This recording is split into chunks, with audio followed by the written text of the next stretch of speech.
Now Tekken 8 is right around the corner, and you're probably looking at what could be the fighting game of the year. However, this roster is, to be honest, it depends on who you main actually. Some people are happy with it, some of their mains are missing. In my case, take a look at this. Tekken 5, my main characters were, wait for it, Craig, Wang, Bruce. Yeah. Tekken 6, a bit of Law, Craig, Nina. Are you getting the picture? Tekken 7, wait for this one. Craig, Armor King, Nina, Law, and a little bit of Katarina. That was it. So as you can clearly see, for me, this roster is completely lacking characters that I wanted to use. But most likely some of them will eventually get here as freaking DLC. Can you imagine that? Armor King and Craig DLC again. Damn, son. But yeah, let's get on with some of the predictions for the characters. Number one prediction for DLC, that has to go to Eddie. Now, Eddie is easily one of the most iconic fighting game characters ever. The character that actually popularized capoeira in 3D fighting games. Has a good backstory, literally should have been in the game from day one. That is insanity. You got all these losers going after Kazuya with one sentence of lore, and Eddie, the man that's been after him since Tekken 3, can't even get close to him. Instead, dude's getting stopped by freaking Lucky Chloe, getting sidetracked and washed. Put Eddie back in the game. He should be the number one DLC, and most likely he is going to be DLC. People will buy him. It's a cash grab, really. And of course, with all these 3D fighting games, you know they have to represent each fighting style. So there you go, your capoeira representation, Eddie. Simple as. Another DLC, I think you should bring back Bruce. I'm down for a Bruce Irvin return. Honestly, Fat Cameron can take a back seat. We want Bruce. There's a popular demand for the guy. We haven't seen him in ages. He has connections to Kazuya, was his former bodyguard. Let's see that interaction. Bruce for DLC. I'm checking for Bruce.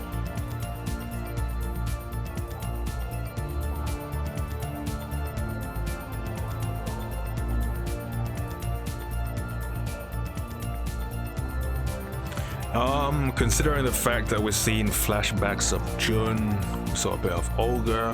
Why not just put Ogre in the damn game? Right? Maybe Ogre's the bad guy in the background and he pops up at the end, or who knows?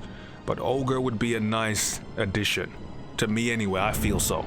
We haven't seen him since when? The Tekken tag games? Throw him back in the game. Should be fun. And again, I'd take Ogre over all these little shitty characters like your Lucky Chloe, Josie, and over bland, boring characters like Shaheen. And come on, man, put Ogre in the game. My boy Armor King, my boy Craig. Honestly, they might be finished with these guys' story the way things are looking. DLC twice. The Tekken developers ain't checking for Craig and Armor King, man. Wow. And of course, you see King using most of Armor King's moves. Could this be the end of Armor King? Who the hell knows? But again, obviously, I would have wanted them in the game. Hell, I would have wanted Wang, but obviously he's probably dead by now. Hell, put in like a Wang student or some shit as a new character. At this point, we're reaching. Let's talk about who could be guest DLC characters. Now this is where this gets interesting. Now for me, the number one character I would want as a DLC is representing Virtual Fighter. Again, I'm one of the guys who always wanted a Tekken versus Virtual Fighter game till this day. And if they're gonna put in a Virtual Fighter character, that's obviously going to be Akira. He is the face of the game and is obviously the most popular. Obviously, I would have wanted Wolf, but Akira is 100 times more popular than Wolf. Remember, they want characters that people will buy. Half these guys ain't checking for Wolf. They don't even know who he is. Obviously, Wolf would be awesome, but Akira is obviously more well known, and he should be in there to wipe the floor with Leo. Obviously, if you've ever played as Akira, you know that he'll be automatically one of the best characters in the game. Damage is crazy. Parry game is crazy. Akira would be a problem in Tekken 8. So yeah, I am down for that. And if they don't choose Akira, it'll probably be, you know, Kagemaru, another popular character. These characters are monsters. So yeah, for my guest character, I would choose Akira. Straight up, Virtual Fighter represented.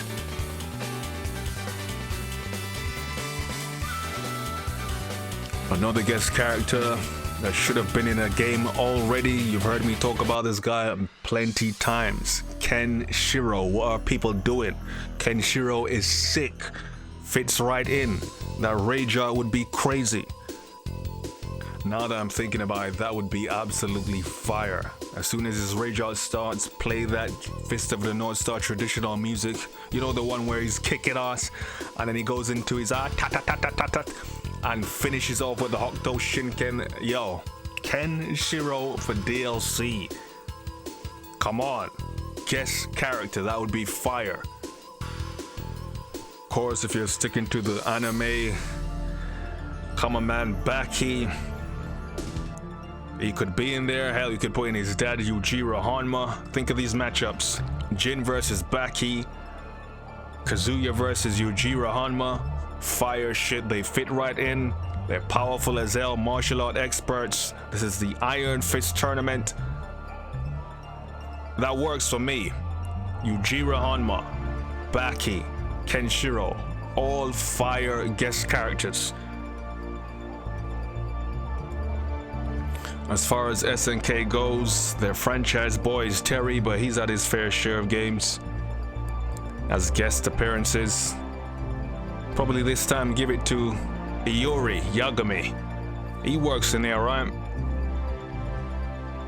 Iori versus Jin, Iori versus Kazuya. I mean, that sounds decent to me. And again, he's got the swagger, he's got the story, and he is one of the more popular SNK characters, so people would buy him as a DLC. So yeah, that's not a bad choice. Additional DLC game modes. Come on, man, you know I'm gonna say Tekken Force mode. It beats Tekken Bowling, it beats Tekken Ball. Yeah, an upgraded Tekken Force mode I think would work. It would do wonders. It would give variety. But hey people, that's it. Those were some of my predictions. I guess a wish list of my guest characters. Tekken 8 might be the fighting game of the year. We'll have to wait and see. But looking good so far, right?